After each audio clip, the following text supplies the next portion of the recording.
வணக்கம். நெருப்பு தமிழ். தோனி எனக்கு அப்போ மாதிரிங்க அப்படின்னு ஒரு சிங்களன் சொல்கிறான். விளையாட்டில் கூட விளையாட்டாக பார்க்காது. ஒரு சிங்களன் சொல்கிறான்னா இப்போ எந்த அளவுக்கு அவன் சென்னை அணியில் வந்து விளையாடுறான். அப்போது அவனுக்கு அவ்வளவு முக்கியத்துவத்தை கொடுத்து அவனுக்கு சோறு ஊட்டி சீராட்டி பாராட்டி வளர்த்துக்கிட்டு இருக்கிறான் அந்த தோனி. ஒரு வடக்கன் எப்பவும் தமிழனை அழிப்பான் ஒழிப்பான். வடக்கம் தானங்க இனப்படுகொலை செய்தான் காங்கிரஸ்காரன்.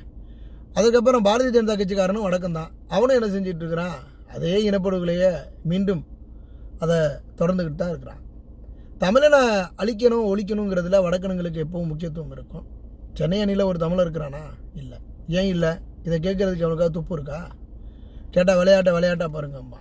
ஏண்டா நாயை விளையாட்டை உருவாக்குவதே ஒரு அரசியலுக்கு தான் அப்படிங்கிறத ஏன்டா உணர மாட்டேங்கிறீங்க? திருந்துங்கடா அறிவை காட்டு பசங்களா.